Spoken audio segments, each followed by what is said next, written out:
Bismillah, Alhamdulillah, As-salatu was-salam ala Rasulillah. Welcome to Tufts University, and I'd like to welcome our esteemed guest speaker, Daniel Haqiqatjou. And Daniel was born in Houston, Texas. He attended Harvard University, where he studied physics and philosophy. He completed a master's degree in philosophy at Tufts University, and he writes and lectures on contemporary issues surrounding Muslims and modernity. He has spoken at universities and mosques around the U.S., and his work has been featured in outlets such as the Washington Post, The Atlantic, CNN, Al Jazeera, and Public Discourse, Mashable, and First Things. He teaches as an adjunct faculty member at Respect Graduate School, and you can write his writings at muslimskeptic.com. And as you may already, most of you know, Brother Daniel was invited to speak at Tufts University, and he, because of pressures from outside groups of Tufts, he was disinvited. And Alhamdulillah, as Allah says, وَعَسَى أَن تَكْرَهُوا شَيْئًا وَهُوَ خَيْرٌ لَكُمْ. Perhaps you may hate something, but it's good for you. Brother Daniel is here at Tufts on the same day that he was supposed to speak at. And not only did he speak at Tufts, but he also spoke at MIT and Harvard University. And on topics that even he wasn't even planning to speak on. And Alhamdulillah, they were very well received by everyone. And we knew through this invitation that happened how much people are excited and interested in these topics and like discussing them. So we'd like to thank Brother Daniel, and he's an inspiration to a lot of us here. How in living in this society, how much we can be pressured by like outside ideologies that don't adhere with the Islamic values. So without further ado, we're gonna before Brother Daniel starts speaking, we're gonna do a quick Quran recitation by Brother Faris, and then we'll start with Brother Daniel.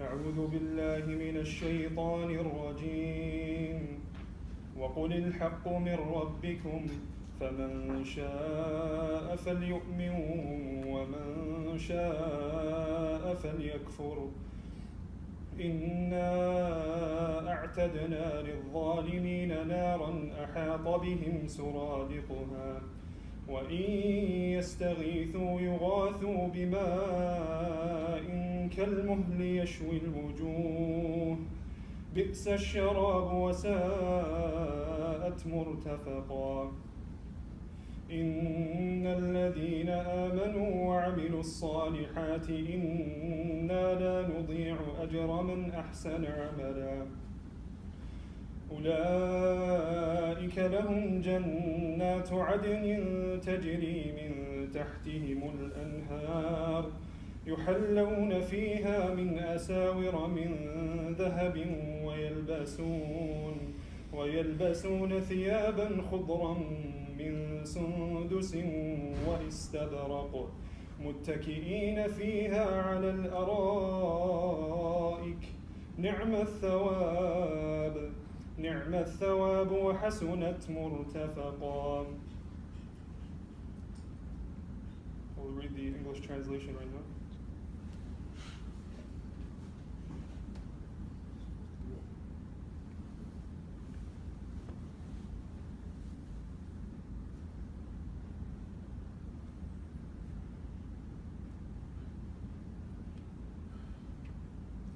Allah says in Surah Al-Kahf, Surah the Cave, and say, the truth is from your Lord, so whoever wills, let him believe, and whoever wills, let him disbelieve.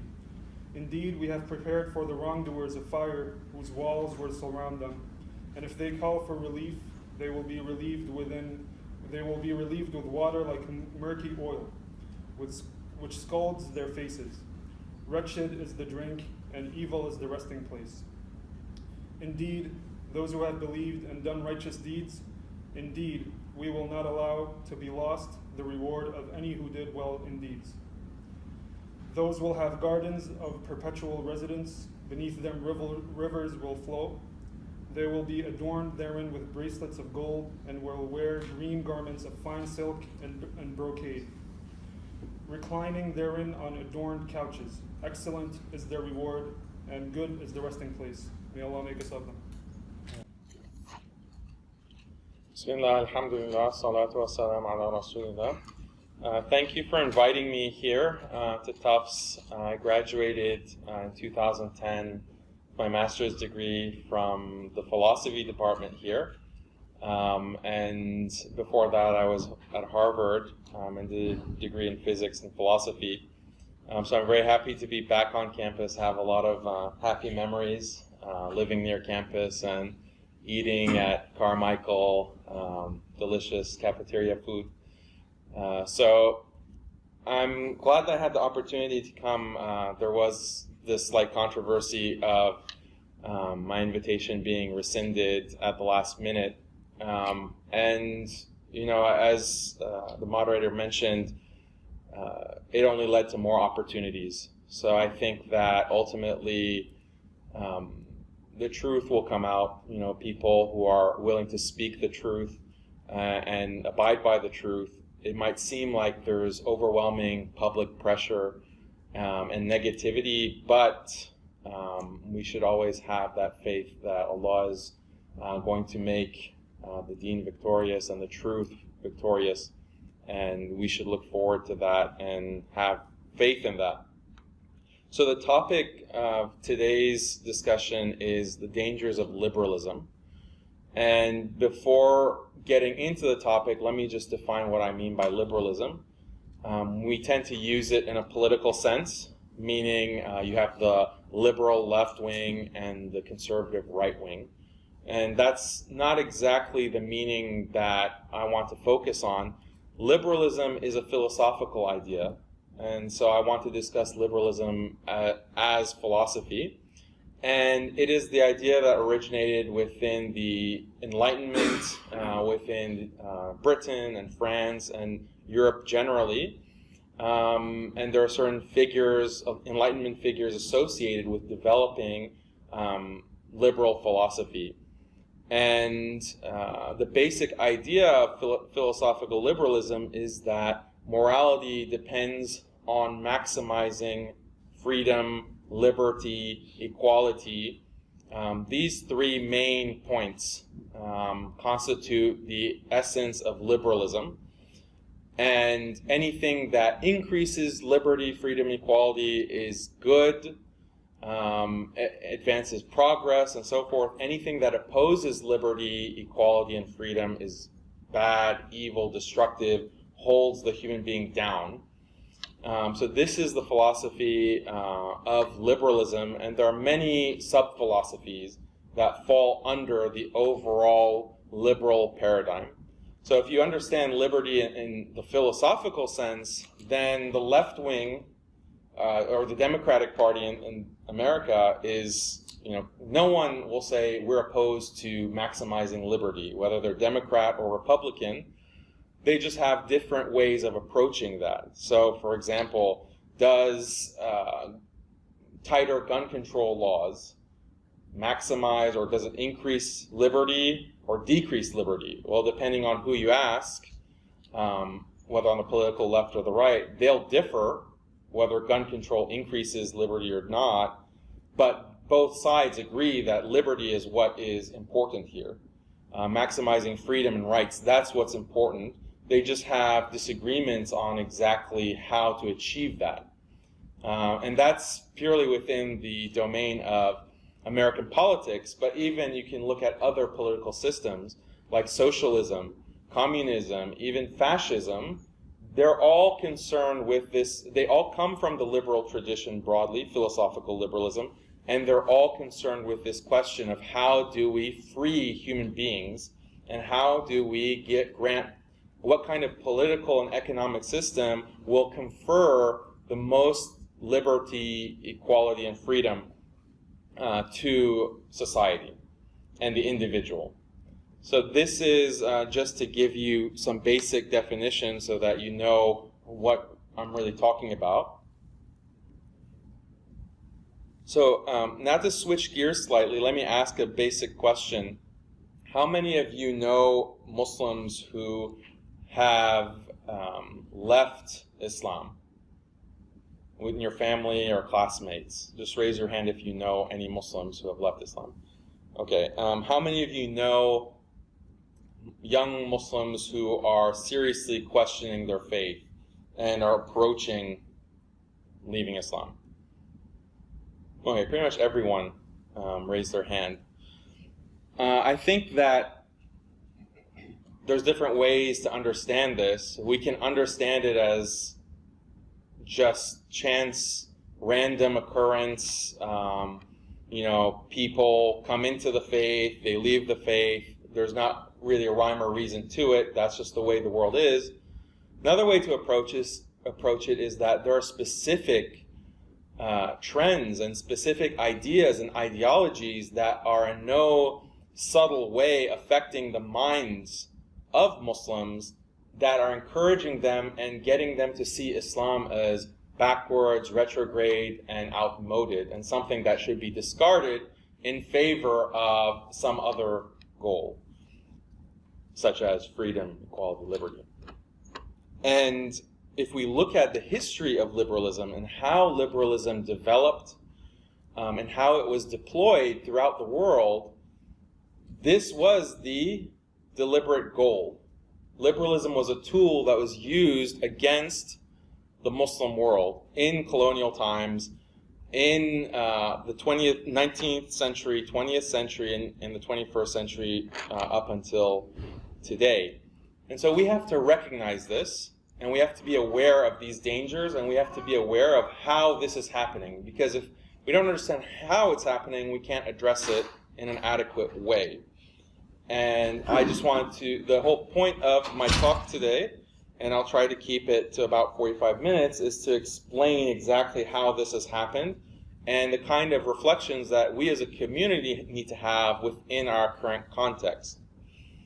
And one of the things I emphasize to the places, in the different places I talk, usually it's mosques, masjid communities, and I try to emphasize that as a community within the American context, we need to have a 100-year vision of our future and not just a short-term 5-year vision, okay? Because if you're blinded by your current circumstances, then you're going to make decisions that will threaten or endanger your 100-year future.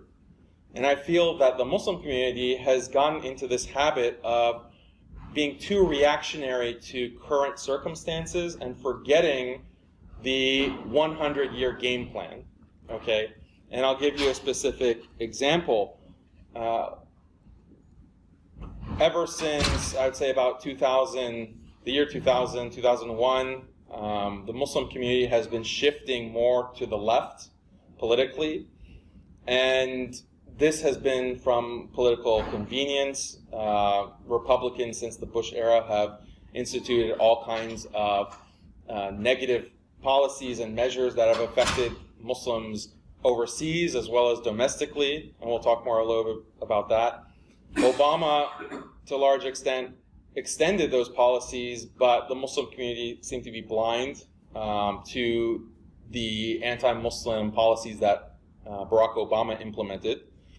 And I often get in trouble for saying that because so many Muslims love Barack Obama and see him as the savior of the Muslim community, when the reality is that you can read the report from the ACLU, for example, that says, and they're liberal-oriented, that no significant policy that George Bush and the Republicans had implemented in their term in office, 2 terms in office, was discontinued by Obama as far as Muslim rights are concerned, domestically and in terms of foreign policy. There were superficial changes, but by and large, things remained the same or even were expanded. And this is what the ACLU is saying. That was their assessment of Barack Obama. And they'd point things to like surveillance, right? The surveillance state only expanded. Spying on Muslims only expanded in the Obama era. So things like that, the Muslim community needs to be more aware of. But then Donald Trump won the election last year and was inaugurated this year. And that has shifted the Muslim community even more to the left. And there are reasons for this. Donald Trump is very openly anti-Muslim in how he speaks and the policies that he advocates for. But there's a cost, and I don't feel like the Muslim community in America has really evaluated objectively the cost of allying with the left. Okay, and this is an example of a short-term calculation that, okay, Donald Trump is in office, we need to make political alliances with the left. And that might make sense from a communal policy perspective, but what is the tangible cost of that? One of the main costs is that you, as a community, have to sacrifice some of your teaching and positions on the issue of sexual morality. So the issue of LGBT, right? Which is something that is not controversial as far as Islamic ethics are concerned, that same-sex behavior is prohibited, and we can talk more about that in the Q&A, but there is very clear ethics that as Muslims we all must abide by. And the cost of allying with the left wing, which is very aggressively, almost militantly pro-LGBT and advancing certain kinds of rights claims regarding same-sex marriage and so forth. The questioning of gender, transgenderism is now increasingly popular and politicized issue. What is the cost of the Muslim community adopting these kinds of views tacitly or explicitly? Now you're seeing increasingly Muslim American leaders saying that the Muslim community needs to embrace LGBT, the Muslim community needs to stand for all of these specific policy points, otherwise we're hypocrites. How can we criticize the Islamophobes but then be homophobic ourselves? These are the way that these issues are framed, and it's a very problematic frame, but it's seemingly compelling to the average Muslim and definitely amongst the younger generation. But if you as a young person in college or in high school are adopting these kinds of views and perspectives, then how are you going to understand the Quran, when Allah is speaking about Qawm Lut?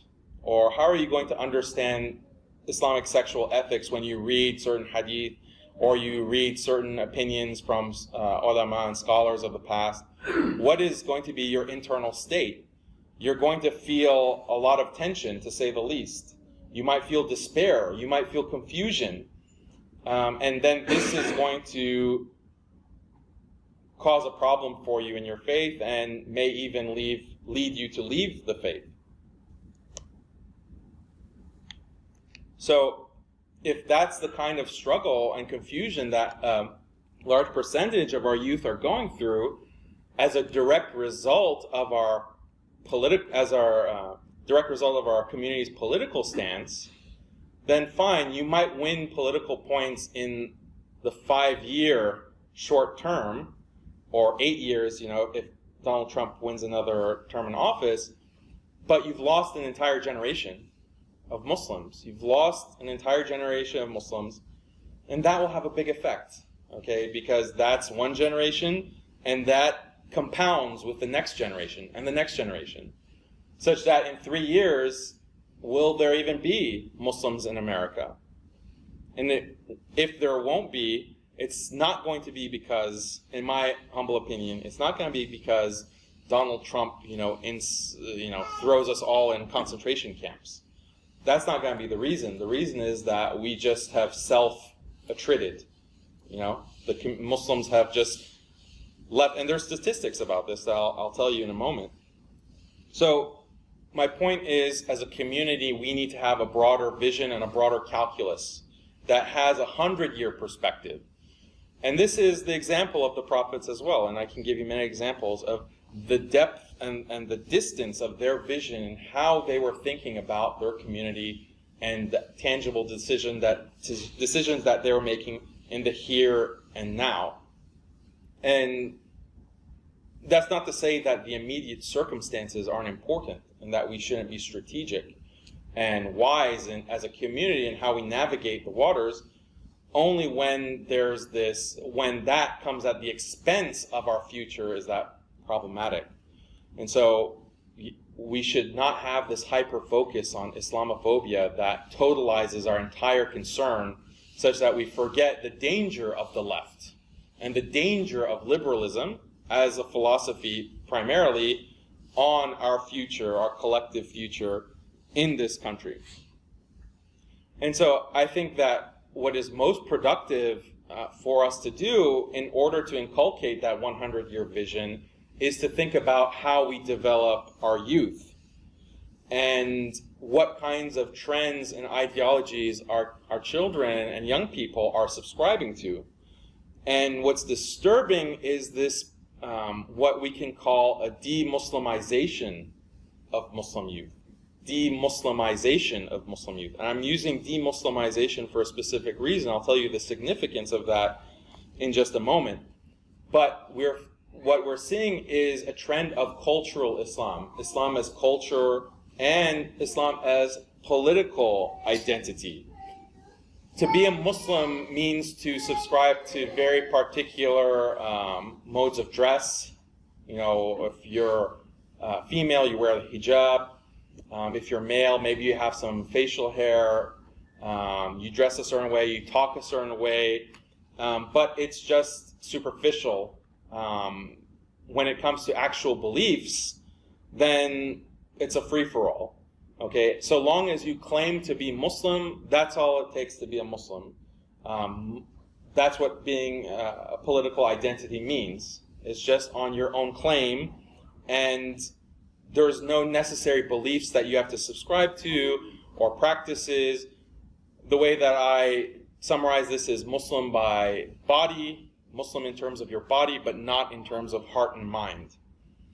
And again, you'll find Muslim young people today who will subscribe to all kinds of un-Islamic, anti-Islamic perspectives, and proudly so, but they still consider themselves unapologetically Muslim, right? And this is their rallying cry. We're unapologetically Muslim.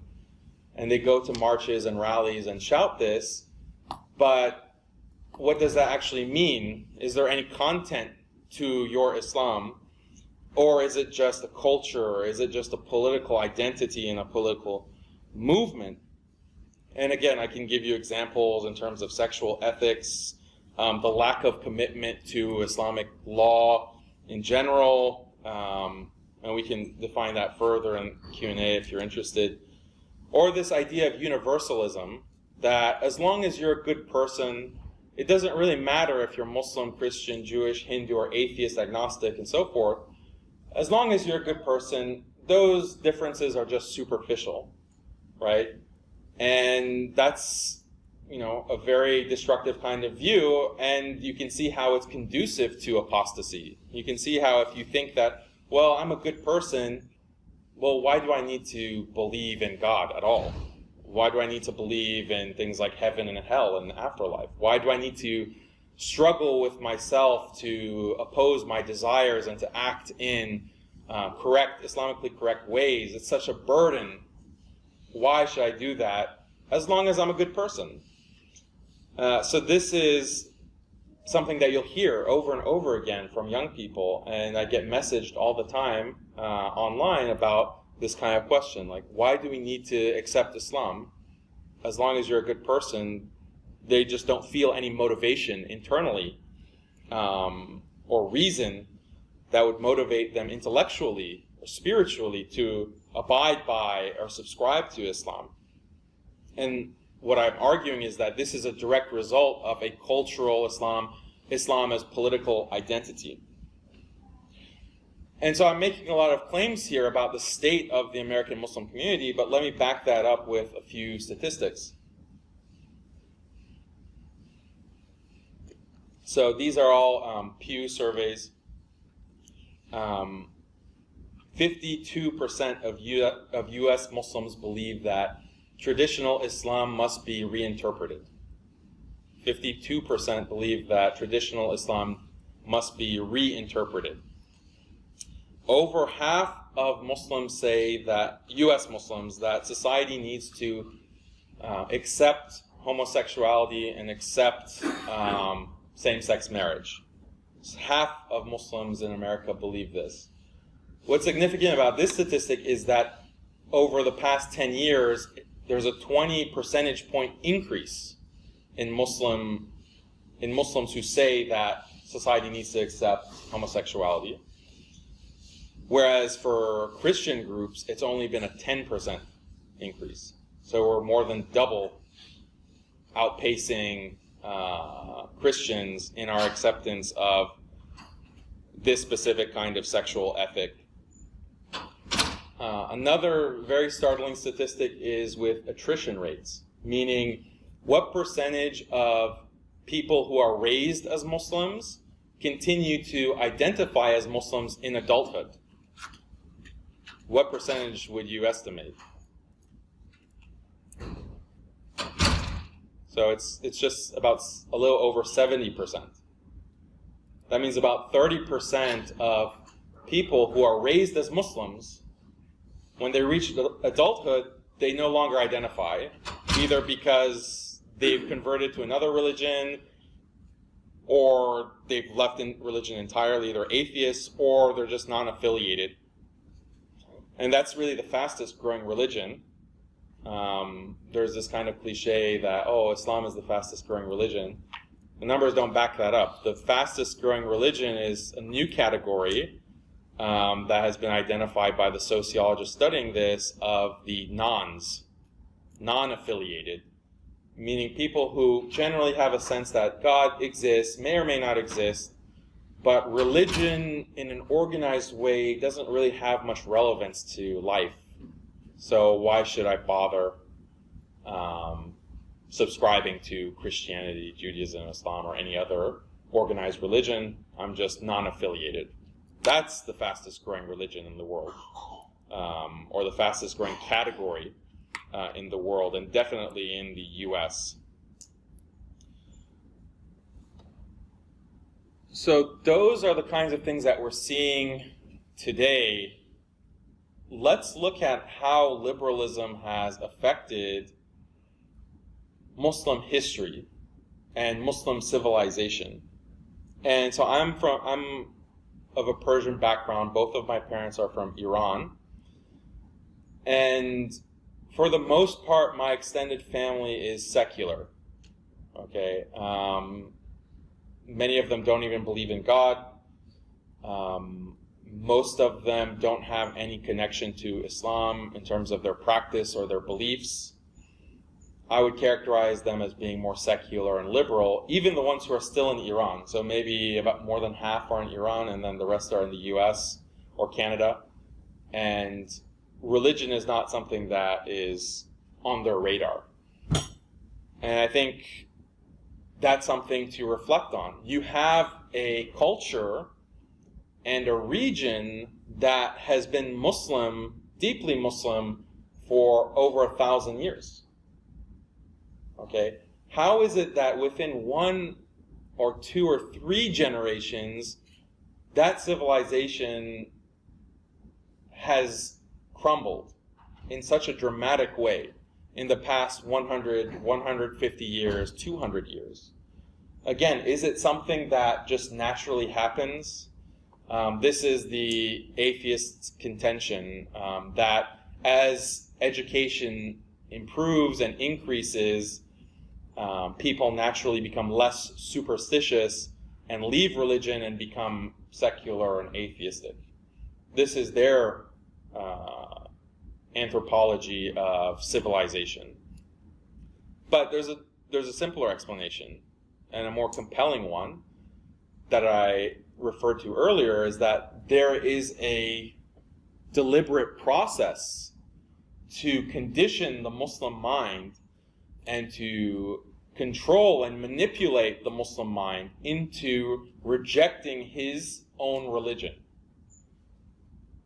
And we can look at the process of colonization in the Muslim world and imperialism from Europe and how liberalism played into that as a tool to catalyze, as a catalyst for bringing secularization and the rejection of Islam and leaving of Islam in the Muslim world. And so I'm coming from Persian background. If you're coming from a Turkish or South Asian or North African background, then you have probably noticed the same things with your own families. And I think this is something that we can reflect on and trace exactly what the causes of this were. So when we look at the history of colonization, the target number one of the colonizers were the religious institutions, the madrasa, the madaris, the tariqah, right? The institutions of Islamic learning and development of Islamic, the development of the believer. That was target number one. And there were different ways that they attacked these institutions. One was to defund the awqaf, the public funding for those institutions.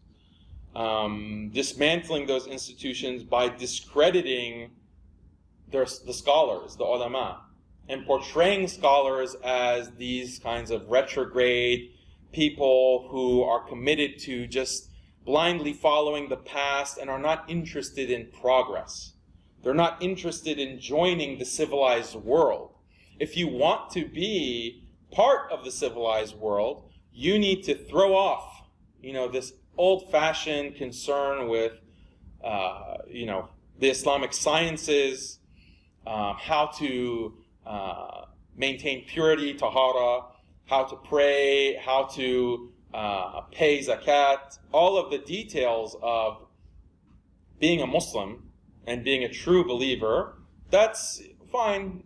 We're not saying that that's bad, but okay, it's not a priority right now. We want to join civilization, so we need to emphasize the sciences. We need to emphasize these particular European disciplines and European modes of thought. And our institutions need to be structured in order to teach that and to get Muslims to jump onto that program of Europeanization. And so this is how they discredited and dismantled traditional Islamic institutions. And that happened just, within the past 200 years. And it leads to a domino effect. And we're seeing the fruits of that. We have been seeing the fruits of that for the past few generations. Because as soon as you cut off the source of knowledge, ilm, okay, so we're Muslims, so knowledge comes from Allah through the Prophet, peace be upon him, and through the teaching of the Sahaba and the Salaf and the generations of scholars. And that's the wellspring. That's the wellspring of life, okay? How to flourish and how to live in the best way in this life in preparation for the next life. So if you cut off that stream, if you cut off the live stream, okay, then you're going to see, okay, you won't see the impact that same generation, but within 2 or 3 generations, then slowly people are starting to leave. People are starting to leave little by little until, before you know it, everyone is gone. And you have entire families, such as my family, where, for the most part, as I characterize it, they are secular. So, again, am I just speaking speculatively? Is there any data? Is there any history? Are there any texts to back up what I'm telling you? There are. You can read the work of the colonizers because they're very explicit about their project. They're very explicit on how to control and manipulate the Muslim world. And why would they do this, right? Are they just, evil people that had it out for Muslims and had it out for Islam? Well, no, they were motivated by the desire to control Muslim populations, to take advantage of Muslim populations, to get Muslims to support their European colonizers with open arms and open hearts. That was their intention, and it's very profitable. There's a clear economic motive for that. and also a nationalistic motive.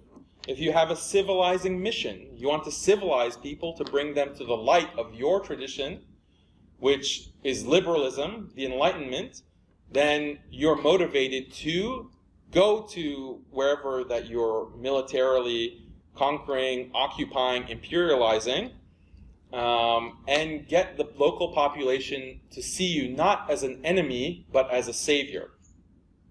Okay, so there is a motivation for them to manipulate Muslims and to get Muslims to abandon their own tradition and abandon Islamic law and the Sharia to accept European law. Okay? And that was the first step in making the Muslim world, reshaping it in the image of Enlightenment Europe within the 18th, 19th, 20th centuries. And so I mentioned Lord Cromer, and Lord Cromer is very explicit about this. He says that we can't just go to Muslims and say, abandon the Sharia. We can't go to Muslims and say, abandon Islam. Because if we're that direct, the Muslims will fight us. Like literally, they'll fight us off if we go and say that. What we should say instead is, hey, Muslims, it's fine, you have Islam, but you need to reform Islam. You need to reform Islam and bring it into the light of modernity.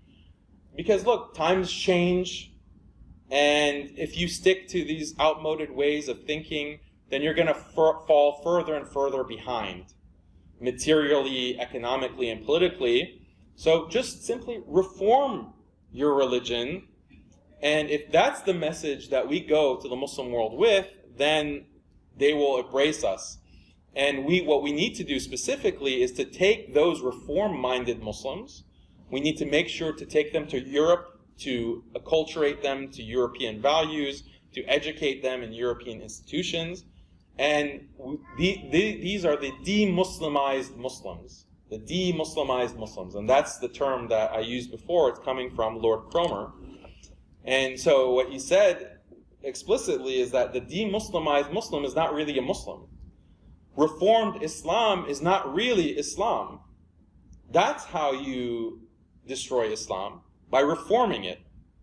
Because all it does is destroy Islamic law, Islamic ethics, and that's how we can manipulate and control the Muslim population and therefore the Muslim world.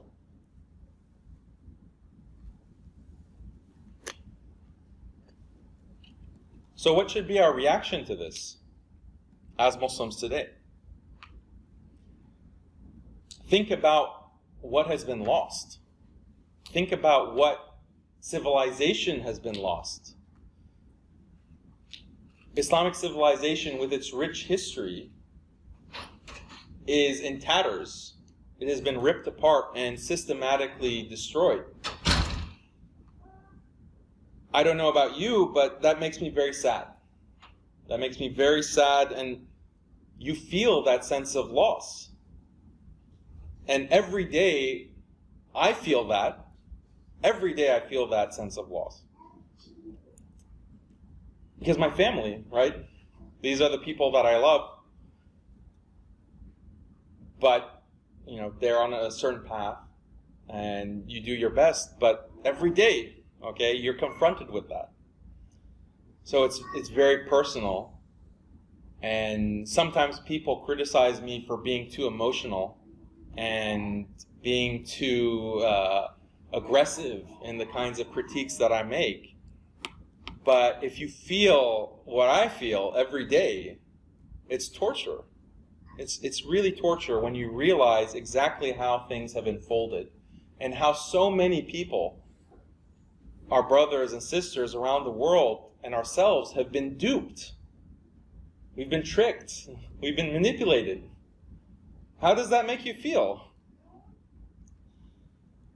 So we really should feel that, and we should viscerally feel it. And the way to respond is to identify the source of the problem and to think about it clearly, rationally, and understand how do we prevent this from continuing. Because the process is ongoing, right? what I asked you at the beginning was how many of your friends and family you know who are considering leaving Islam or who have left Islam. And it's the same issues, it's the same process that is doing this, right? It's the internalization and the acceptance of liberalism that encourages Muslims to view their faith, to view Islam, to view Islamic law as retrograde, backwards, and contrary to progress and advancement. This is the same message that was given to our ancestors 200 years ago, 250 years ago in the colonial period, and it's the same message that's being given in the United States and Europe and the West in general to our youth today. And so let me give you an example of how this works. I'll give you two examples that will make it a little bit more real for you. Think about hijab, okay? And hijab, when it's discussed today, it's always framed in terms of choice and empowerment, okay? And so Muslim women insist that I wear hijab, but it's my choice. No one has forced me. No one has oppressed me. I'm empowered by my, wearing the hijab. On and on and on. All of this language that's used by Muslim women, this is all liberal language, okay? The importance of choice, okay? Because the lack of choice means the lack of liberty. The lack of oppression. I haven't been forced to do this. I'm liberated. Hijab actually liberates me. This language is very explicit. And I'm not going to give you a deeper critique of freedom, liberty, and equality today. There's much that can be said about that. But what I want you to reflect on is the language that's being used. Because if you internalize a certain form of language, then you internalize the ideas and the concepts that underlie that language, and that can have many unintended detrimental effects on your faith. But continuing on the topic of hijab, what the colonizers did was said that look at European women and how they dress. Look at European women and how they behave and how they act with the opposite gender and how they hold themselves. And so you condition Muslims to look at that image of a European woman as the ideal to be strived for, and to view that as the natural way to dress and behave, and the way that Muslim women dress as unnatural and contrary to that natural state and that default. And so if you internalize a certain vision of what it means to be appropriately dressed, then anything that diverges from that is suddenly a burden, is suddenly a cultural accretion, is suddenly something that you can dispense with, right? And our sisters are going through this every day, right? And you, just by the way they talk about the hijab, that it's a burden, so I either will, okay, it's a burden, so I'm going to get rid of it. I'm not going to wear hijab. Or it's a burden, but I'm going to maintain the hijab because of love of Allah, love of my religion. But both sides agree that it's a burden, that it's something that extra that you have to do in order to abide by Islamic law. So the problem is the underlying mentality. And it happens through conditioning and the implantation. Maybe you're familiar with the movie Inception. Okay, what's the idea behind this? It's a popular movie, science fiction, directed by Christopher Nolan, British filmmaker. The idea is that if you plant an idea in the human mind and make it seem like that person has thought of the idea himself, then you can easily manipulate the person. Okay? So this is what inception is.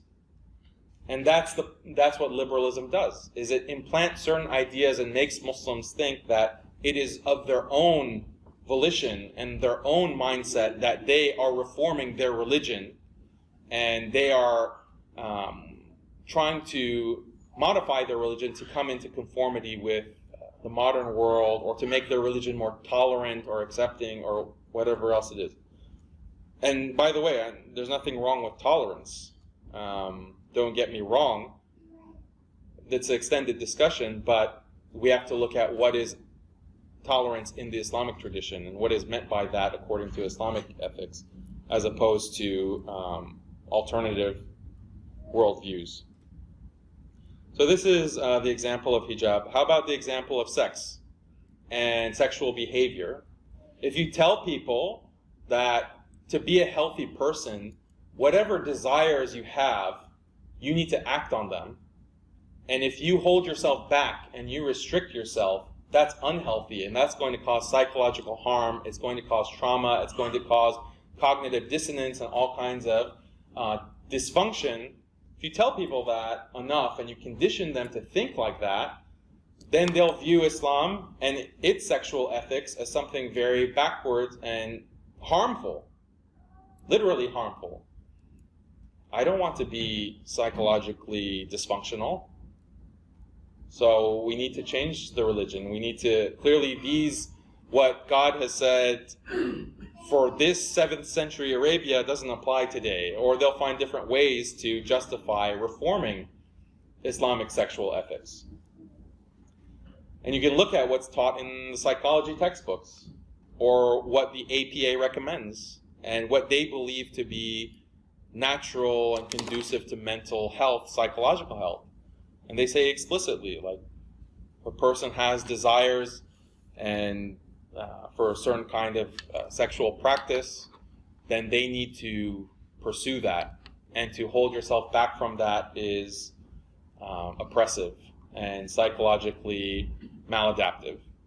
And that's the recommendation that they give. If you go to therapy, that's the problem with Muslims going to certain psychologists who don't understand the Islamic perspective. That's what they'll recommend. Say that, okay, you need to go out and have a more active party life or social life. You need to, get on Tinder.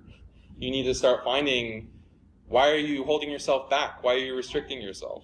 Oh, okay, it's because of your religion. Okay, well, that's strange, but you realize that your religion is going to cause you mental problems, right? And this is like, Muslims have this experience. So what is the cause of that what is the impact of you viewing your religion as literally destroying you mentally? But do we take our understanding of what is natural and what is, in the case of hijab, who decides what is appropriate to cover or not cover, right? Who gets to decide that? Is it just a cultural thing?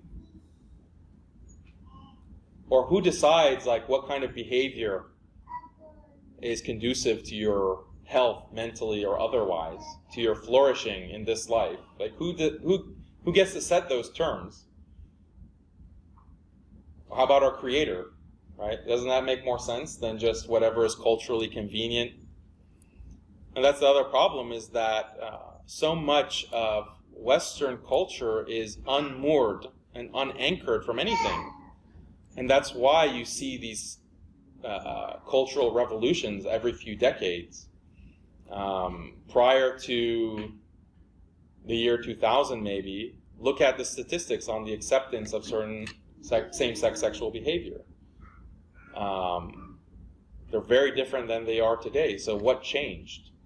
Is it just that people came to their senses? This is not even within 10 years or 20 years. That's not even one whole generation. It's the same people, who had one view, and now it's a completely different view.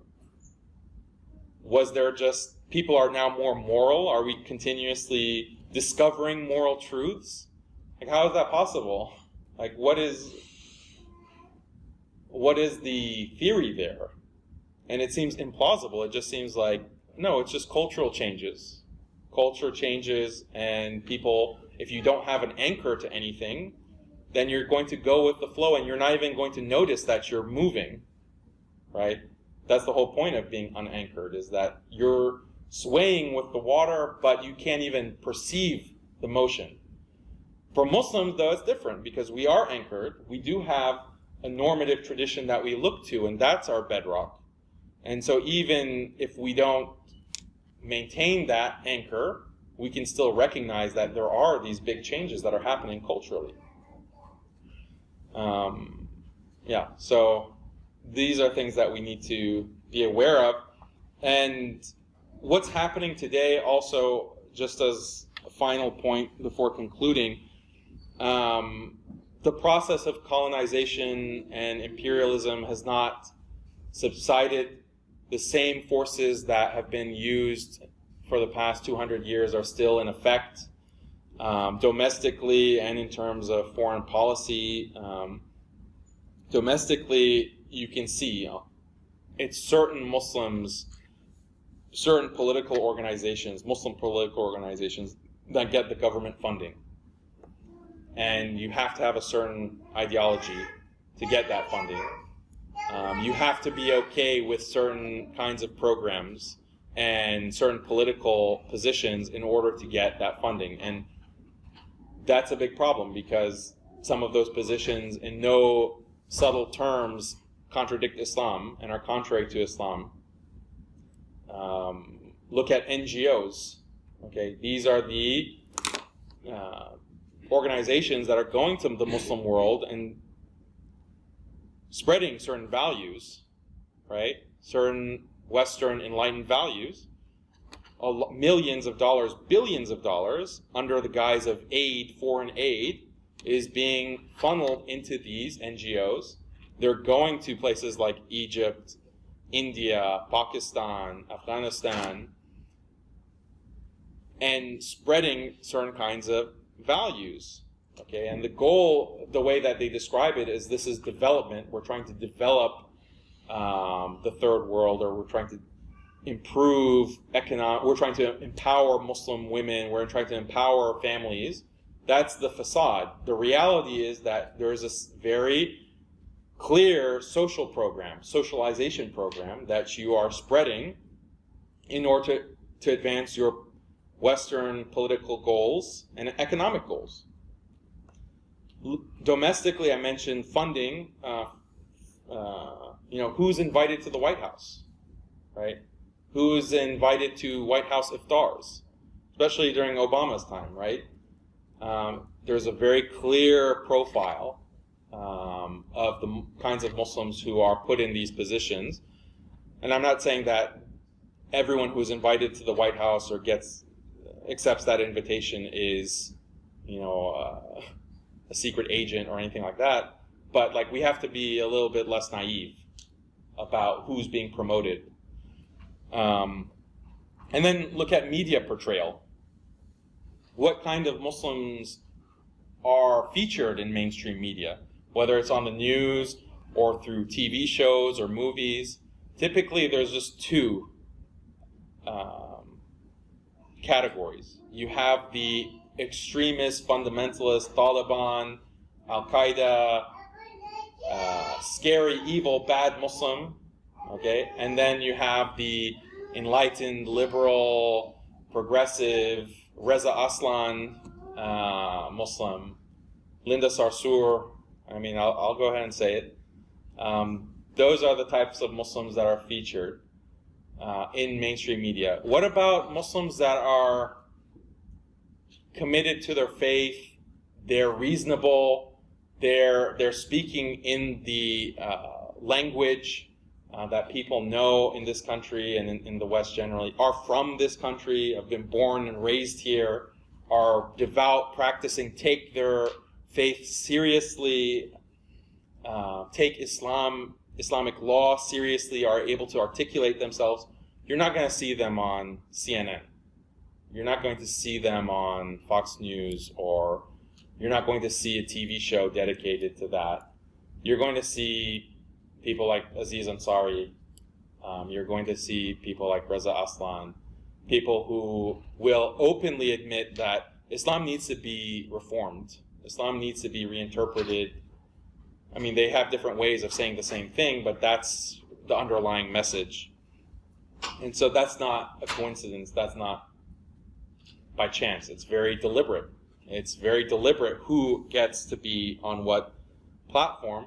and again, this is perfectly in line with what has been done by colonialization, which Muslims got the positions at the top universities, Al-Azhar and so forth, which Muslims were put in front of, were put in governmental office, which Muslims were put in front of the TV cameras, were put in the newspapers. You had to have a specific ideology of reform if you're going to be promoted by the powers that be, the colonial powers. And the same exact thing is happening today throughout the Muslim world. Recently in Saudi, this has been a big problem, if you've paid attention. So we need to be aware of this. And what is the ideology that is a basis of all of this? It's liberalism.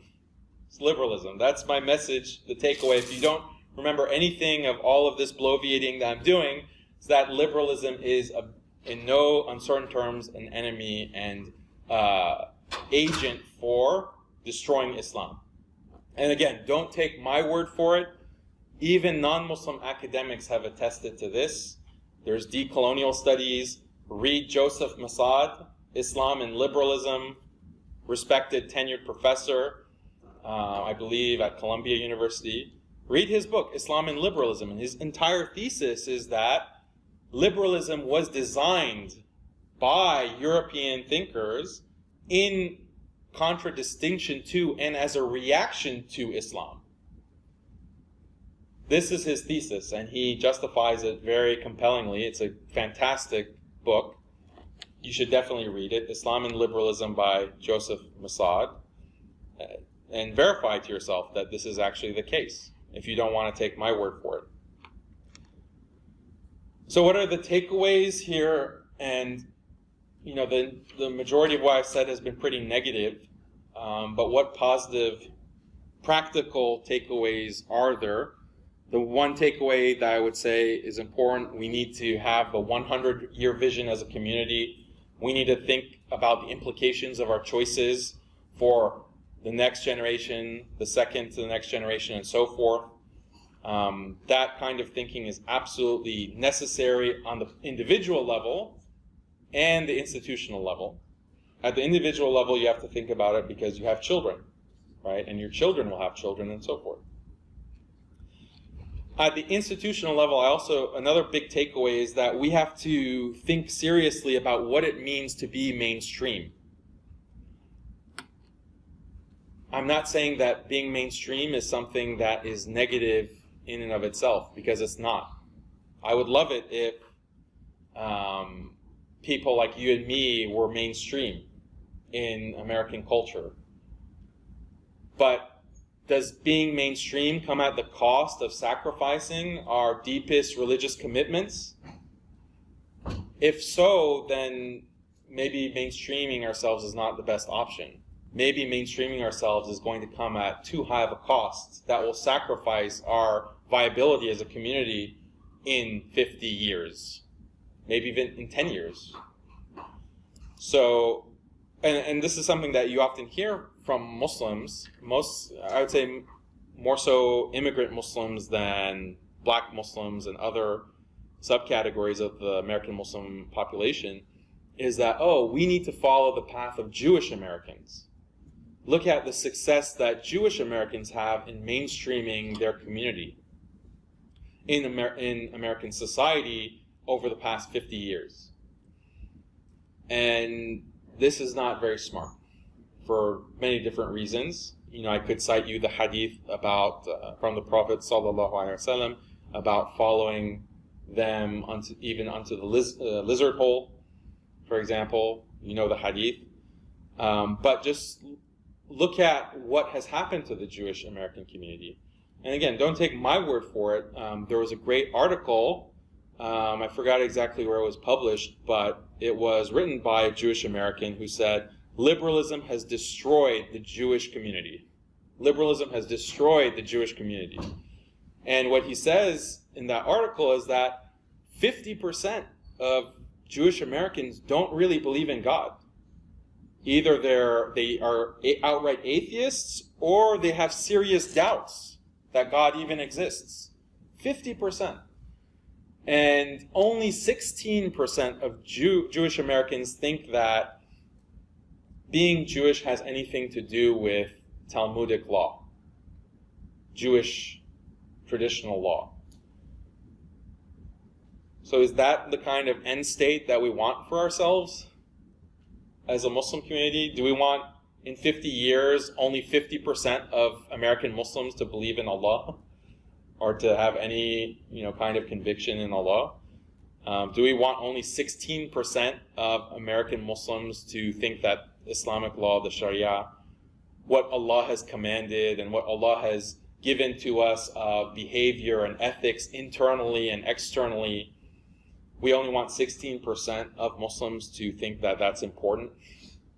Like, is that really something that we want for ourselves? If not, then maybe we should rethink following in the footsteps of other communities who have been decimated by liberalism and by this desire to be mainstream at any cost. Again, being mainstream, no problem with it in and of itself, but what is the cost of that? And is it a cost that we can pay? And finally, some more practical advice. There is a very important hadith where the Prophet ﷺ has said that a group of my ummah will continue victoriously adhering to the truth until the last hour. A group of my ummah will continue victoriously adhering to the truth until the last hour. So we need to very practically think of ourselves and aspire to be in that group. Okay? This is our life raft in the storm. Okay? We need to be laser focused on making sure that we're part of this group. And how do you do that? Well, the first step is, do we really know the basics of Islam? Do we know what is individually obligatory, fard ayn, upon us? Have we studied and learned the requirements of tahara, of salah, of prayer, of zakat, of hajj, of the beliefs, the pillars of belief? Do we know who Allah is? Do we know about malaika, the angels, the books, the messengers, the last day, qadr, all of the required pillars of belief? Have we studied them? Okay, these are individual requirements as Muslims that we have to know, because God will question us on the last day when we're standing before Allah. These are the things that we're accountable for. Have we really studied these on an individual level? Are our masajid and organizations emphasizing this and making sure that there's a minimum level of knowledge that our youth are attaining? These are very practical questions, and it's not for lack of resources. You don't need to go to Mauritania. You don't need to travel to Azhar or Medina to learn how to make wudu properly, how to make ghusl. You don't need to travel across the world to do that. There are plenty of imams, mashallah, all the masajid across the United States who are teaching this and can teach this on a regular basis. Right? So it's not for lack of resources that we cannot attain this knowledge. So that's one practical step, is to make sure that you're covered yourself, that you've attained that knowledge. The second point is that get married. If you can, if that's what you want. Not everyone has to get married, and there's a fiqh discussion about who is required to get married and who doesn't have to, and so on and so forth. But if you can and you have that desire, then get married and try to have as many children as possible to your capabilities and to what you can manage. But strive to have a bigger family. Strive to have more children if you can. And the impact of this and the benefit of this is that within one generation of doing this, within 2 generations, 3 generations, there's this demographic force, right? There's a demographic force of Muslims who, you can't build institutions without numbers. That's the basics of it. And we should have children to the extent of our capabilities with the assumption that we're going to teach them the basics and necessary knowledge for being good Muslims and being good human beings, right? If you're just going to have kids and they're going to end up being thugs and, criminals or whatever, ingrates, no, that's not what I'm saying. You want to make sure to be able to teach them and bring them up with tarbiyah so that they're strong believers and strong members of the Muslim community. And if we do that very deliberately, we're not talking about change in 100 years. We'll see the impact of that within a generation, 2 generations. And this is happening in Europe. Islamophobes and anti-Muslims in Europe are in crisis mode right now because the birth rates between Muslims and non-Muslims is so divergent, is so disparate. Muslims are having too many children, is the way they describe it. And so churches are closing down, synagogues are closing down, but mosques are being built and churches are becoming mosques. And so this is very alarming to anti-Muslims. So that will just indicates to you the impact, the demographic impact with having children.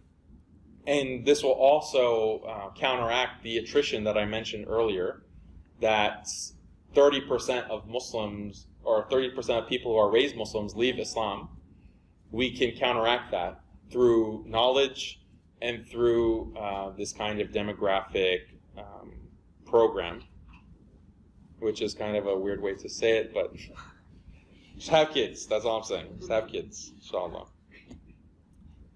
So I'll leave it at that. سبحان ربك رب العزة عما يصفون وسلام على المرسلين والحمد لله رب العالمين.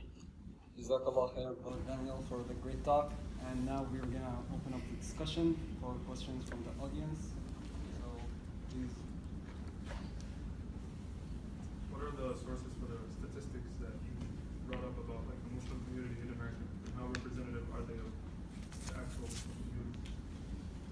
Okay, so the question was, what are the sources for the statistics that I cited? The one on American Muslims who believe that traditional Islam needs to be reinterpreted, that's from Pew. Pew does a lot of these surveys. The one on the acceptance of homosexuality is also from Pew. The one on the attrition of Muslims is, I don't believe from Pew, but I forgot exactly. It's from a reliable source. I can get that for you. But yeah, that was the number looking at the Muslim American community, and over a generation they surveyed. And no, maybe that is from Pew too, because they looked at other religious groups as well.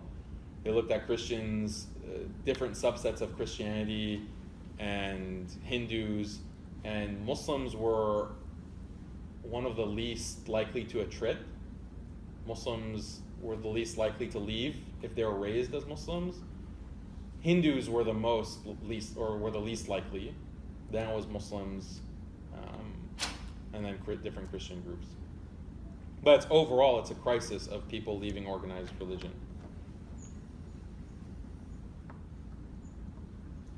Oh, here's a paper.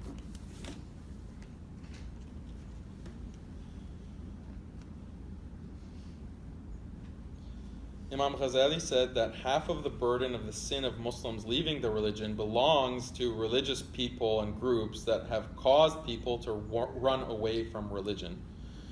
Do you think it's fair to put all the blame on liberalism? Yeah, I mean, there's plenty of blame to go around. This is not like liberalism, I'm arguing, is a major factor. Is it the only factor? No, I'm not committed to that. There are other factors. Cultural practices. There are certain cultural practices that have proliferated in certain regions of the Muslim world that are very anti-Islamic, and have only driven Muslims into the arms of liberalism and apostasy, because they say, look at how Muslims are treating, women, for example. Look how uncivilized this is. In reality, those practices that are mistreating women are un-Islamic. And the proof of that is, look at what the ulama, the scholars, have said about those practices. 1,000 years ago, 500 years ago.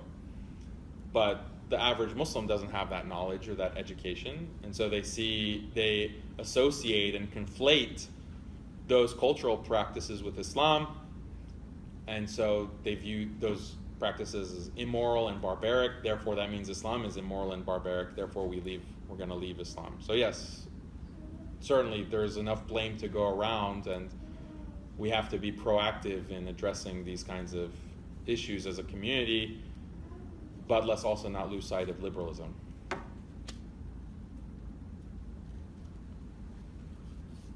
More questions? Yes. How do you see Muslims, engaging civic engagement that can still allow them to be, authentically with Islamic tradition? Do you think there's examples of more ways Muslims can engage? Yeah, as far as civic engagement and how Muslims can participate in that, I think it's very clear the kinds of situations where Muslims have to make compromises to their faith in order to practice. So there are certain venues where that becomes problematic. I think on the level of national politics, it's often more fraught of a situation, but in terms of local politics and Muslims being involved in local levels of government, usually there are not as many ideological issues to face in that context. I do think that it's good for Muslim Americans to be involved in different levels of government agencies and institutions. I think that is very practical for our community, and there are individuals who are in organizations like Department of Homeland Security or other kinds of agencies, and they do a lot of good for the Muslim community from their position and within their spheres of influence.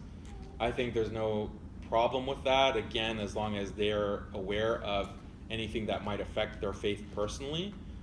But I think the Muslim community needs to have a healthy, or Muslim religious institutions need to have a healthy distance from people involved at that level of government, because it creates this conflict of interests and this situation where Muslims are associating or are conflating religious authority and political authority. If you look at Islamic history, and this is something that I've mentioned quite a bit over the past few days, is there was this fear or this caution from the great scholars of our tradition not to be too cozy with the Sultan, not to be too cozy with political power, and they kept their distance such that it went to the extent where they wouldn't even accept gifts from the Sultan. They wouldn't accept gifts from the Sultan because they were afraid that people would think that they were legitimating the political authority and the Sultan. And even if the Sultan is fine today and mashallah doing everything right, you don't know what he's going to be doing tomorrow. And so they didn't want people to associate politics with religion. So there was this healthy distance. And there were so many stories of that, and it led to the torture as these sultans and khulafa became frustrated that, why isn't Imam Ahmed, for example, justifying my rule or justifying my policies? I'm going to force him to do so. So they were tortured, imprisoned, and so forth. Where are examples of people who are willing to take stands like that today in our community? I'm very against people, scholars saying things like, I march with Linda, right? Because for all intents and purposes, no disrespect, but Linda Sarsour is a political actor. She's acting with political aspirations. And if she's also being positioned as a religious role model, that can lead and has led to a lot of problems in people's understanding. She has political positions that she takes. I don't know what's in her heart, but she's advocating for things that are deeply un-Islamic. And if the generation of Muslims today are looking up to her as a role model, then they'll think that, oh, well, this is religiously appropriate and legitimate because, and if we had any doubts of that, well, Sheikh Fulan has said, I march with Linda. So, I mean, what's the impact of that?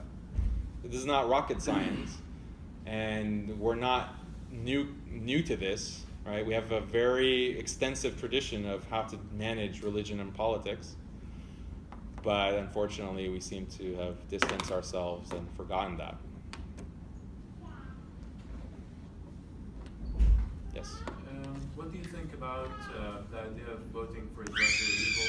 Like, you know, when Hillary was running against Trump, people would want to support Hillary, you know, even though Hillary was bombing Muslim countries and such, but just because they don't want Trump to, you know, they think of her as a lesser evil than Trump.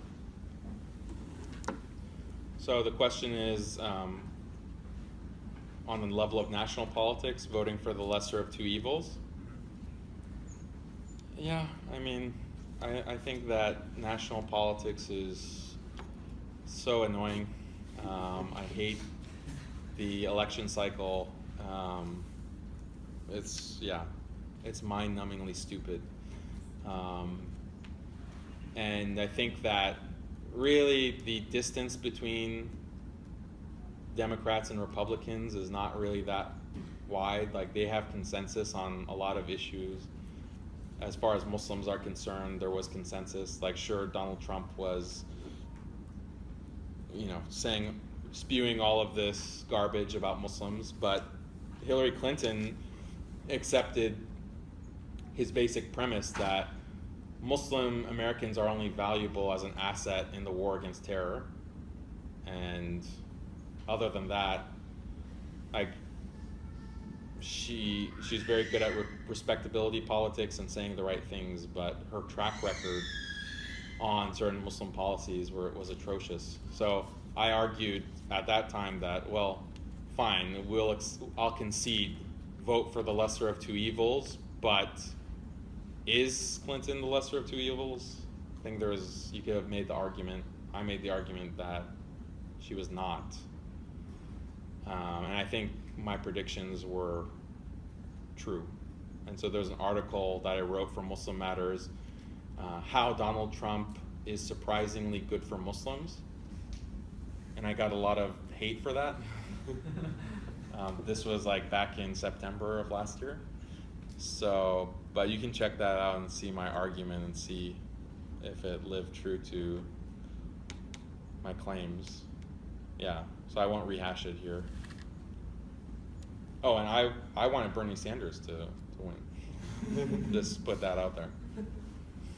But evil Hillary sabotaged the man. Yes, I'm on. During the election season, you had given an example about a train that's going to run over 3 people, and you could save those 3 people by killing 1 person. Mm-hmm. The trolley problem. Exactly. Moral philosophy. In an age where you're kind of in the West, where we're being told you can either be conservative or liberal, what's your suggestion for moving forward? Is it starting a 3rd group? Is it opting out, which is what you posed when you posted that? I was wondering if you could just comment on that. So should I rehash the trolley problem, or the whole point of that example? So there is a certain version of the trolley problem that they explain in moral philosophy, where imagine that you're on a bridge, and under the bridge are train tracks, and the train tracks diverge, and on one track, on one side, 3 people are tied up, and on the other side, only 1 person is tied up. And you're standing on the bridge, and you have your friend or not a friend, a stranger who is particularly overweight, would you push that person onto the track in order to diverge the train from hitting 3 people and only hitting 1 person? So the net effect is that you save more people, and so that's the lesser of 2 evils if you do that. If you do nothing and you don't push this obese person over, then more people will die. So what choice do you make? If you go by the logic of the lesser of 2 evils, which is called a consequentialist approach, then you will push that person. But there's other considerations other than what is the ends here. And that consideration is, well, I don't want to kill someone. Like, I don't want to bring myself to end someone's life, and sometimes things will happen and I don't need to intervene. And it would be immoral of me to make that choice and to, actually sacrifice a person. I'm not in a position to make that kind of decision. So that kind of moral reasoning is called deontological moral reasoning, or Kantian moral reasoning. So that's why I brought up the trolley problem, is that maybe we need to opt out, okay? Because voting for the lesser of 2 evils is still really bad and has these moral implications that we have to seriously consider. At the end of the day, do I want to vote for someone who is going to be responsible for bombing all these Muslims, innocent Muslims, droning all these innocent Muslims, furthering genocide in different parts of the world? It might be the lesser, there might be greater genocide that's happening, but maybe I need to opt out of that situation. So that was the whole motivation behind citing the trolley problem in moral philosophy. But as far as Muslim engagement, I think we need to have principled engagement. We have the opportunity to say that, okay, there's the conservative right, the liberal left. This is our perspective. This is our religions telling us these are values that will lead to the benefit not only of Muslims but of mankind overall. Do we really believe that? Do we really believe that our religion is relevant and has guidance for humanity and society in general? If we do believe that and really have internalized that, then that will guide us into principled engagement, compassionate engagement, where we're concerned about our non-Muslim neighbors and brothers and sisters in humanity.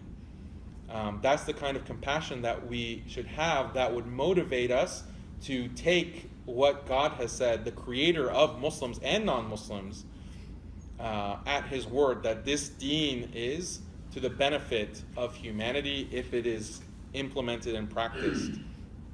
And so, this is a much longer discussion, but if we're more pensive or more hesitant, or we haven't really internalized the value, then we're going to make mistakes, we're going to slip up, we're going to make compromises that we shouldn't be making. We're not going to be guided by wisdom. We're not going to be guided by barakah, okay? There's so much blessing and barakah in abiding and by these truths, these timeless truths of our faith. And as soon as we start distancing ourselves from that, then it's bad news. Bad news. Can I follow up? Sure. Follow. So, and I'm not saying you're saying this, but aside, if we're trying to follow our faith and navigating through our faith where we should go and how we should support, local causes, national causes, but if we end up asking, the people of knowledge, the ulama in the West, then you have an example like at RIS, how it happened when Sheikh Hamza was asked about Black Lives Matter, and we're just going to throw scholars under the bus, whenever we don't like an answer or a clarification after that answer. Where do you see, that's also a result of liberalism, but would you suggest going down that road, or would you just suggest, opting out? Who going down that road? Like American Muslims, you know, should we ask the people of knowledge before we engage in any political group, engage with them, march with them, stand with them, or should we just opt out and try and just reflect on where we stand as individuals instead of joining a civil rights group, for example? No, there are many causes that Muslims should support. I think that Muslims should support Black Lives Matter. The thing is that movement has been co-opted by a very aggressive, progressive, liberal strand, right? But Black Lives Matter originally was about police brutality and the injustices of the so-called criminal justice system that is putting 1 out of every 3 black men into prison at some point in their lives and killing black people right and left using all kinds of brutal means. This is, I think, something Muslims have to support for no other reason than 30% of the Muslim community is black. So do we not care about, if we don't care about that, what should we care about? So no, I think that there are clear social issues that Muslims have to support. That being said, I think our scholars can consult with other people who have expertise in some of these trends and the intellectual history of liberalism, and admit, like, not everyone can study everything, right? You can't be an expert in everything. And if we look at the ulama of the past, they also were consulted with different experts in different fields in order to opine correctly on a certain issue and to issue their fatwa or their opinions on any kind of political or social situation. So I don't think that the ulama should cloister themselves and separate themselves from the realities. They need to be actively involved in guiding the community and being the moral exemplars. Can they consult on certain issues? Allahu Alam. I think there's always room for improvement. Yes? Follow up for the Black Lives Matter thing. I'm on their website now, and I went to About. And it says, like, this is going down. It says, as organizers who work with everyday people, Black Lives Matter members see and understand significant gaps in movement spaces and leadership. Black liberation movements in this country have created room, space, and leadership mostly for black heterosexual cisgender men, leaving women, queer, and transgender people and others either out of the movement. So this is something they're supporting as of now. So what do you think? Like I said, there's Black Lives Matter that was co-opted as a brand, and they created this very progressive, aggressive LGBT normalization agenda, but Black Lives Matter originally was not involved with that. They're trying to co-opt civil rights in general, as they always have, and this is something that Malcolm X wrote about, or there's a speech where he addresses it very directly. He says that the white liberal has co-opted the civil rights movement. The white liberal has derailed the civil rights movement for his own ends. And he denounces the white liberal, okay? Who are the white liberals today? They're the ones who are pressing for, the normalization of certain sexual behaviors and practices. Look at how much,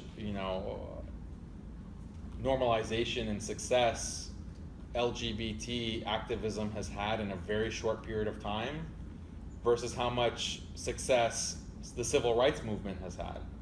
As far as I'm concerned, the same kind of oppression that has been happening in this country for decades and generations is still happening against black people. Where's their advancement, right?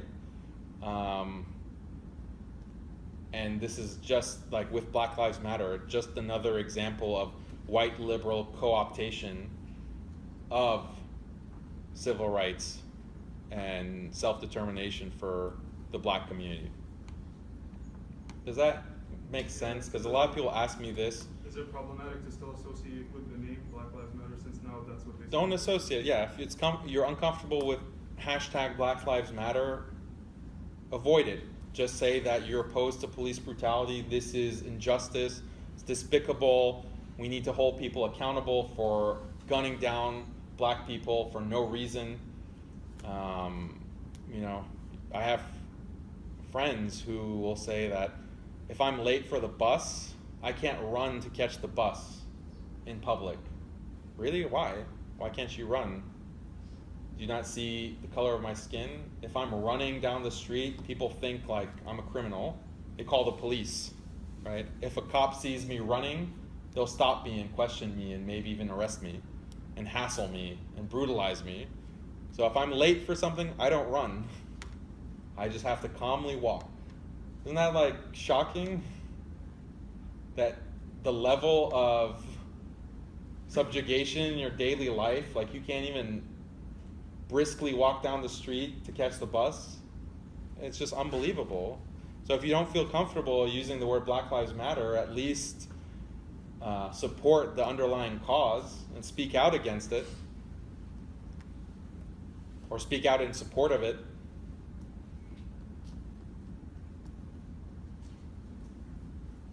Oh, Niall. Thank you so much for coming, Daniel. Sacrificing time from your family, your kids. One of the aspects that has been discussed about with the election of Trump has been that this is a time for the Muslim community to recalibrate, and reorient itself. Where does it find itself? Especially as it now, in some cases, is forced to look for allies on the right to try to find lanes, places maybe that should have been obvious from the beginning, right, on issues like same-sex marriage and abortion. But in establishing those kinds of relationships and principled engagement, not with those who are in opposition to us, but those who are potential allies, what are some of the guidelines for that kind of engagement, such that perhaps some of the mistakes that were made in those forms of engagement are not repeated? Yeah, so I think there are opportunities for Muslims and Muslim organizations to ally with the Black Church, for example. Black Church is politically conservative. They align with us on a lot of social issues. And there are other groups, there are other Christian groups and organizations that have reached out to Muslim organizations. And Muslim organizations have said, no, we don't want to partner with you, we don't want to ally with you. And I can give you very big examples of that. But and I encourage that kind of principled engagement. As far as what to watch out for, I think within so-called interfaith engagement with Christian and Jewish groups, there are theological issues involved, and it's not as fraught because when it comes to a different religion, you can understand very clearly, okay, this is their theology and this is our theology. But with liberalism, it's not viewed as a theology. It's not viewed as a religion, when in fact it is. It is its own religious, you can conceive of it as its own religion. Because it has doctrines, it has books, it has prophets, right? And I mean this in the sense that you can abide by it, huh? It has two kinds of prophets. Two kinds of prophets, like? Well, liberalism as it turns into neoliberalism. Sure. And prophets, but I mean, those are definitely related. Milton Sure. Friedman thought of it as a religion. Right. So, yeah, we can think of it as a religion, but if you're not aware of that, then it can subtly influence you without knowing it. So that's why liberalism is more noxious and dangerous. But as far as interfaith, Muslims sometimes do fall into certain theologically problematic practices with that, and it's more of a technical discussion. Like, you can sit down with Christian and Jewish neighbors, talk about different issues, but make sure you're not co-opted by Zionists, for example. shout out to Muslim Leadership Initiative, MLI, or whatever it's called.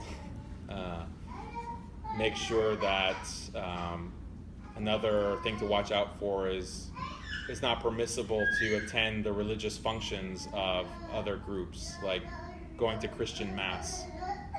That's problematic because it's a ritual. Muslims shouldn't be partaking in that. That doesn't mean we can't go to the church after mass or after services and talk and have a meal together. So there are certain specific issues with interfaith that you have to be aware of. And I mean, it's also interfaith on a more theoretical level, broadly conceived, is some of the underlying philosophy behind it is that all religions are essentially the same. All religions are essentially the same, so we can all get along. It's true, we can all get along, but it has to be principled. And no, it's, as a Muslim, I'm a Muslim because Islam is the truth. And yes, you, as a Christian, differ with me on that, but we can still get along, we can still discuss, but I don't need to buy into this kind of universalism of all religions being the same, which is, again, originating within the liberal tradition philosophically. I don't have to buy into that to engage with you and be neighborly, support you, help you when you need help. We need that kind of compassionate, principled engagement, prophetic engagement in this country. Many opportunities for that.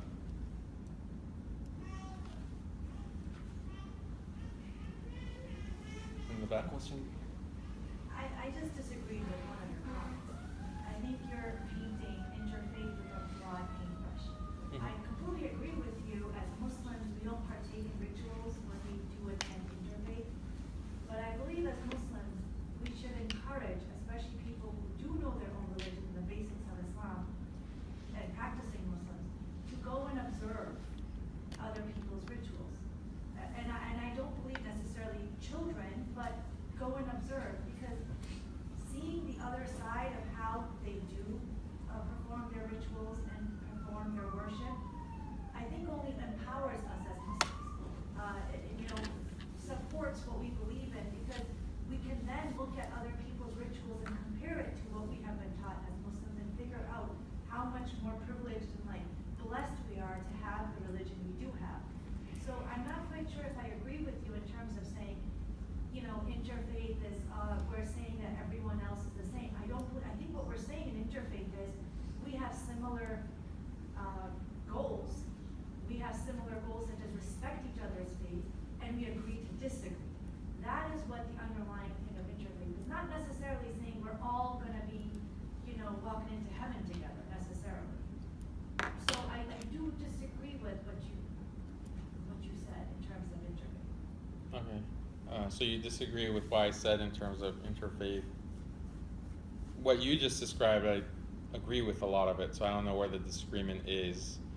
I do think that, yes, knowledgeable people who are established or they're scholars in their own right, yeah, there is a benefit in being aware of trends and being aware of different religious traditions in order to better speak to that, to their own communities. There was an example where in Harvard's community, there was this event that they advertised. There was a certain evangelical group, and they advertised this event of a former Ayatollah from Iran converted to evangelical Christianity and was born again, and he's coming to talk about his conversion on campus. And so myself and the chaplain at the time and my teacher and mentor, Sheikh Taha Abdul Basir, we went to that event and observed because we want to be aware of, okay, what is this Ayatollah, this grand Ayatollah of Iran that has converted to Christianity? And I mean, we were welcome there. They knew that we were there. It was an open public event. very interesting to say the least. It's a funny story. It turns out the guy was actually not an Ayatollah. He was an aspiring actor who wanted to go to Hollywood from Tehran, and he kind of got stuck in Germany in trying to get his visa. And he was like in his hotel room, and there's this Gideon's Bible, and he just opened it, and like at that night, like his visa got approved. So he found Jesus to go to Hollywood. It was very awkward because that particular denomination of Christianity, at one point at the end of the program, he was saying, "Oh, I feel the presence of Jesus Christ coming into the room," and he'd had this whole like theatrics about like, it wasn't exactly speaking in tongues, but if you know what that is, it was bordering on that. So me and Sheikh Taha are sitting there like this. What's going on here? I mean, he was not fazed by it though. If you know Sheikh Taha, I mean, he's mashallah. But for me as this undergrad, like, yeah, so it was very, and me being the immature person that I was like, look at these, look how ridiculous this is. And he was like, well, actually, this is very sad. This is a very sad state that, this would happen, and you have this kind of, these practices. So he put it in perspective, mashallah, with his wisdom. But that's an example of going to, it wasn't an interfaith event, but we went to it and participated in observing. It wasn't ritualistic, but so I think I'm on the same page as you.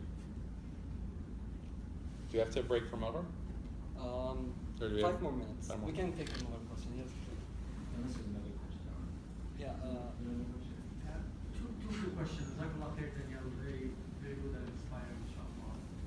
Two quick questions. The first one is, you highlight a very big problem, and in fact, could even be an overwhelming problem. So I do want to balance by asking you, what are some of the positives that you see that could lead us in a good direction, so that we don't feel overwhelmed in a negative way, and maybe even react to that in a negative way internally?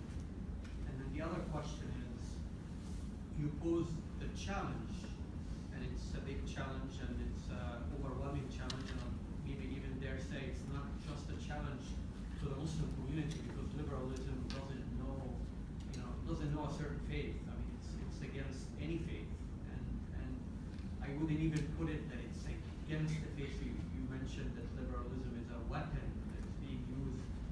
A weapon is something like poison that people want to poison, but they don't look at it as poison. They look at it as something very good that they themselves are drinking, and so they'd like to share it with everybody else.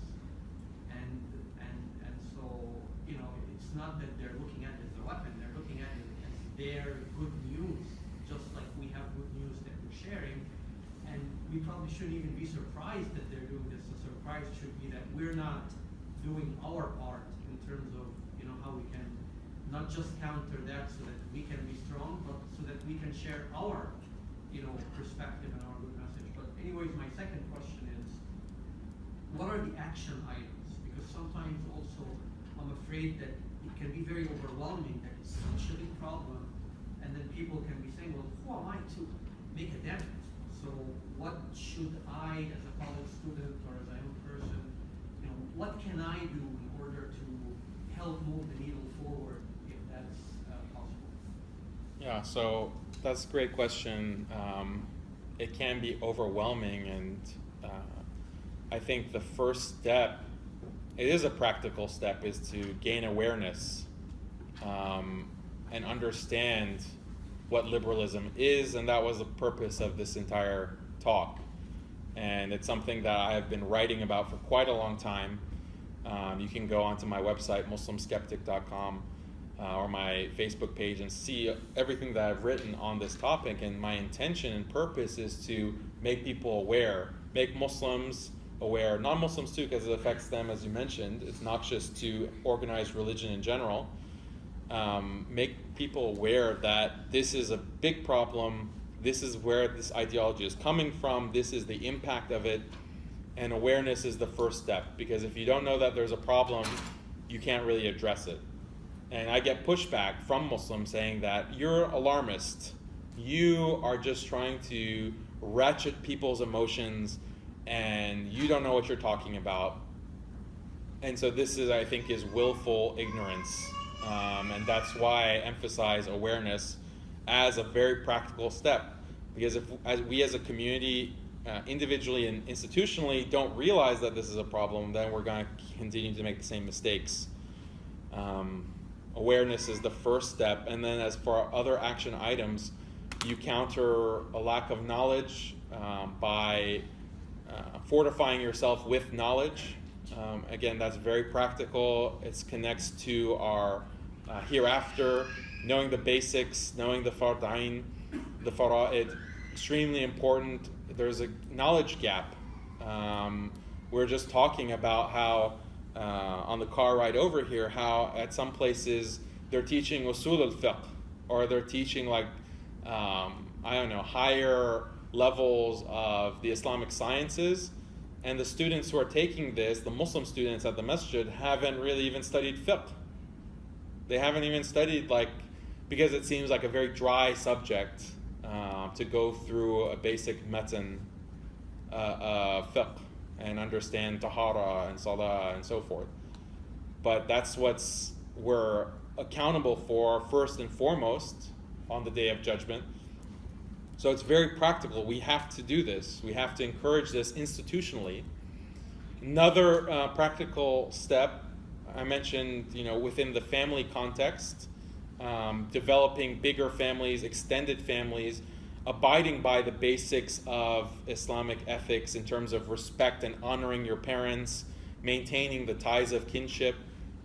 This is something that I talked about in yesterday's talk on feminism, but Muslims need to inculcate these, and Islamic law is in support and implicitly and explicitly establishes large family networks, and that's the vision of society that Islam encourages, a family-centric vision and model for society, and that vision is being constantly undermined in our modern world. A practical way to address that is for us to abide by Islamic ethics in terms of relationship with our parents, relationship with our children, relationship with our paternal, maternal uncles and aunts and cousins and so on and so forth. There are many practical things to do in order to inculcate those kinds of families, and that's going to lead to all kinds of success. Finally, institutionally, I think our institutions need to support voices that are spreading this kind of message, the more critical message that might not be politically correct, but is still necessary. And I don't mean me personally, anyone who is willing to come from an academic perspective and say the kind of unpopular things, we need to support those people and not blackball them and not throw them under the bus, not silence them, not disassociate with them. It's something very easy and practical to do on institutional level. What about Islamic school curriculum? How are we have all these Islamic schools. Is there material that the teachers can take and pass on to their students so that they're aware of these challenges, these intellectual challenges, when they go into college? And college is where the onslaught is. The onslaught of liberalism happens in the college environment, not only academically in the classroom, but also socially. Any students here, you're in the thick of it. So have we been able to educate and prepare our youth for that difficult journey, difficult and depressing and burdensome journey? What provisions have we given them? Unfortunately, we've been woefully inadequate in that regard. So our institutions need to dedicate resources, money, towards these kinds of initiatives, supporting scholars and researchers who who are working on these issues, creating curricula, creating institutions, and so on and so forth to address it. And again, very practical steps that we can take for this. Yes? Just to follow up, so again, I agree with almost everything that you said, but I do want to, it would be very helpful for the message if in promoting that message, for example, the journey is not depressing. This journey is extremely exciting because we have on our side the greatest weapon and the greatest strength that nobody else has, which is Allah on our side. When we engage in the journey and when young people look at the journey as a very depressing or very overwhelming journey, a lot of people, won't take it. They'll feel scared even if they believe that it's an important journey. But adopting the understanding and the prophetic vision, the Prophet faced a lot of problems. The fact that if we stand with Allah subhanahu wa ta'ala, He will help us and He will support us individually, as well as that Islam will not be defeated. This is per the hadith and the saying of the Prophet sallallahu alaihi wasallam. Of course, that doesn't mean that we sit down and do nothing. We have to acknowledge the challenges, but also acknowledge the strength that's inherent in our faith, the strength that Allah promises those who congregate for His sake in order to overcome all of these challenges. Yeah, I agree. I completely agree with what you're saying. It's only depressing if you don't have that knowledge, right? It's only depressing and overwhelming if you haven't been fortified with that perspective and that conviction in the truth. And unfortunately, the majority of our youth are not informed about this. So for them, it's a dire prospect. But we should empower them. We should give them that hope. And I agree, having a positive message is very, very important. And I appreciate your feedback in that regard. So there's more questions, but we're going to stop now. And inshallah, we're going to continue the discussion afterwards with Primarate. And so thank you, Brother Daniel.